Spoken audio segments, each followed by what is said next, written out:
Bonjour les amis, je vous l'avoue, je suis soulagé, je n'en dormais plus, je me disais, punaise, on va pas avoir de budget pour 2026, comment on va faire pour s'en sortir? Et grâce au sacrifice des socialistes et des LR, le cornu, il n'a pas été viré, il n'y a pas de crise politique, on repasse pas devant les urnes, faut pas déconner, hein, faut pas qu'on vote tout le temps. Et donc le budget, il se met en place, il va y avoir 70 jours de discussion parlementaire. Alors il y avait déjà eu 70 jours de discussion parlementaire avec Barnier. Il y a eu les discussions parlementaires sur le budget avec Bayrou. Et maintenant, on va recommencer à discuter au niveau parlementaire, donc avec le cornu. Heureusement qu'on a des députés qui s'usent la santé pour essayer de sauver l'avenir de la France et surtout celui des Français. Alors je sais, il y en a qui gueulent. Bon, il y a par exemple la Sarah Knafo, elle dit qu'il faut arrêter de dépenser, plein d'argent, de taxer les Français et qu'il faut dépenser moins et lutter contre les dépenses nuisibles. Alors on a trouvé 65 milliards, bon des trucs sur l'immigration, la transition écologique, l'aide aux associations, l'aide à la presse, l'aide à l'Afrique. Bon, elle a trouvé plein de trucs, Sarah, 65 millions, mais ça, c'est pas solidaire, c'est pas humaniste, c'est pas universaliste. Donc, ils ont trouvé un nouveau truc, c'est des nouvelles taxes. 19 milliards de nouvelles taxes pour sauver la France et puis pour diminuer le déficit. Les Français, ils ont plein de sous, ils peuvent payer, il n'y a pas de problème. Alors il y a Mélenchon, lui, il dit qu'il faut faire payer que les riches, mais qu'il faut pas diminuer les dépenses inutiles. Bah non, parce que ça fait payer ses potes qui sont planqués dans l'administration, donc il va pas jouer à ça, Jean-Luc. Hein. Et puis il y a les autres qui disent qu'il faut pas faire payer que les riches, mais les un peu moins riches. Et à l'arrivée, bah c'est quand même tout le monde qui est riche, parce que c'est tout le monde qui va payer. Alors moi, par exemple, je suis un paisible retraité, je vais me prendre 10%, vous savez, l'abattement fiscal, quand vous faites votre déclaration, vous retirez 10% des sommes que vous avez perçues, c'est fini, c'est fertiche. Mais je suis vachement content, parce que comme ça, Brun Pivet, elle va être heureuse, ça va pas être de l'argent qui va tomber du ciel pour mes enfants. Il n'y a pas de raison que mes enfants, ils héritent de moi. Qu'est-ce qu'ils ont fait, hein? Bah, c'est normal que je les file à l'État. Et comme ça, l'État, il va redistribuer. C'est ça le socialisme, c'est ça le communisme, c'est ça l'égalité sociale, la justice sociale. Mais j'ai envie de vous parler de deux mesures. Hein. J'aurais pu vous en parler de plein d'autres qui vont massacrer les entreprises et tout. Mais je vais simplement vous parler de deux mesures qui peuvent paraître contradictoires. Il y a une diminution, ça c'est bien, il y a une diminution, on devrait être content, mais une diminution des allocs, ah c'est embêtant.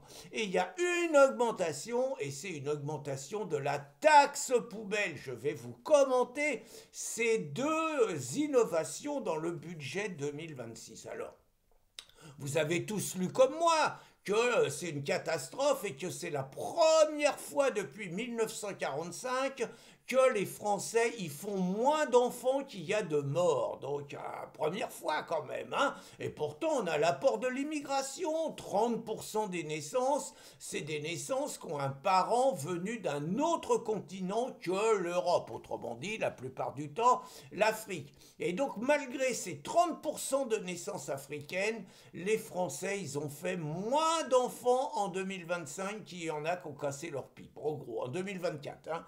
Donc, évidemment, le gouvernement, il a pris le dossier à bras le corps. Alors, attention, il n'a pas fait du Orban, hein, parce que lui, Viktor Orban, lui, il fait une politique familiale. Il encourage les familles qui ont 3 enfants et plus. Ils ont des avantages fiscaux et des avantages d'emprunt pour construire leur maison et tout, qui sont très incitatifs. C'est le seul à faire ça. Hein. Il a une vision d'une politique familiale, lui, Orban. vanne. Bon, nous, c'est pas ça du tout. Nous, ce qu'on va faire, c'est qu'on va diminuer les allocations familiales. Alors déjà, on a commencé, parce que je rappelle que sous Hollande, on a pénalisé les classes moyennes et les classes supérieures. Avant, quand vous aviez, je sais pas, 2, 3, 4 enfants et que vous étiez d'une classe plutôt aisée, vous voyez, vous gagnez 6 000, vous gagnez 8 000 € par mois, bah, tant mieux pour vous.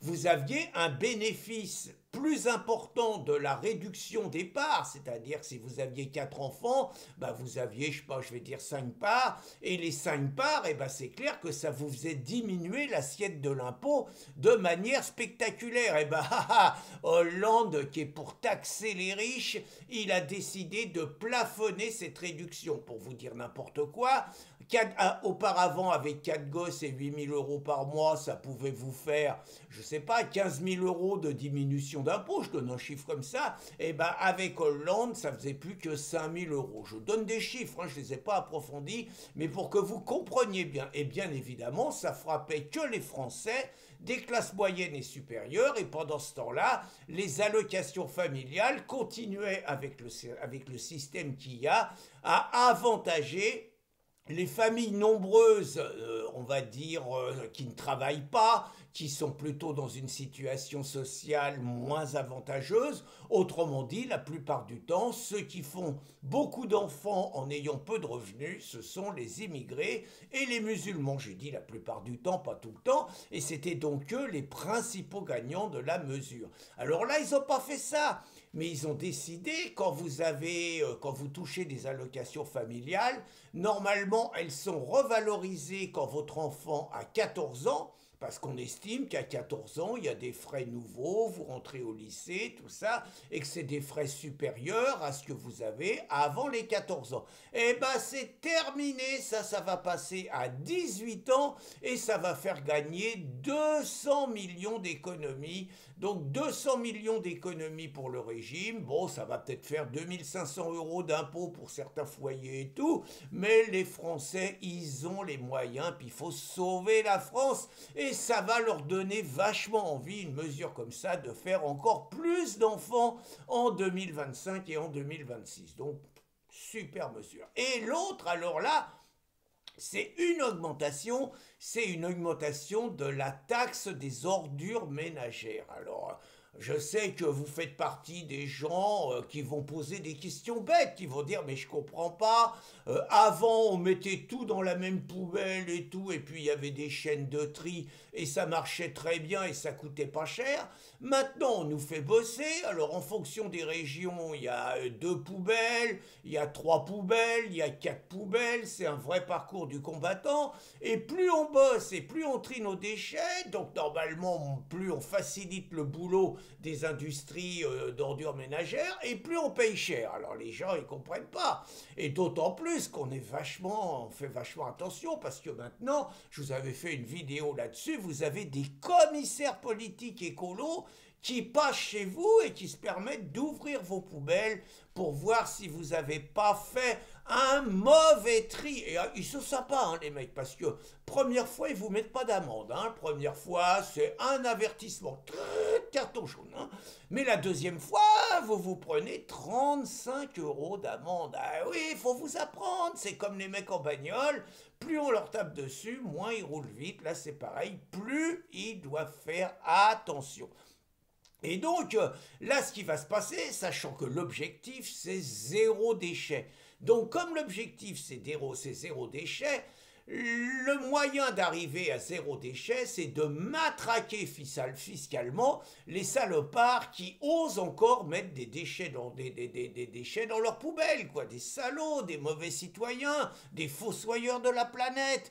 Et donc, dans certains endroits, ils vous expliquent que vous ne devez mettre votre poubelle qu'une fois toutes les 3 semaines. Une fois toutes les 3 semaines. Et si par contre, vous la mettez, donc vous avez un quota de poids d'ordures. Et si malgré tout, vous la mettez un peu plus, alors là, le supplément, il est lourdement taxé. Et c'est donc dans cet esprit qui nous ont fait le coup d'une augmentation spectaculaire de la TGAP. Vous vous demandez ce que c'est que la TGAP? C'est la taxe générale sur les activités polluantes. Autrement dit, les mecs, si vous osez encore mettre des choses dans vos poubelles alors qu'il faut un recyclage, compost, tout, faut tout éliminer, vous allez casquer. Et entre 2019, tenez-vous bien, où on payait 24 euros la tonne de poubelle, la tonne d'ordures, ça va passer à une augmentation en 2030 à 337 euros. Mais c'est pour sauver la planète. Et pour sauver la planète, rien n'est trop beau, rien n'est trop cher. Alors vous allez me dire quel rapport entre la diminution des allocations familiales et l'explosion du taux des ordures ménagères? Eh bien le même, la volonté de racketter les Français et la volonté de tuer la France, conséquence du racket que subissent les Français. CQFD, bonne journée les amis.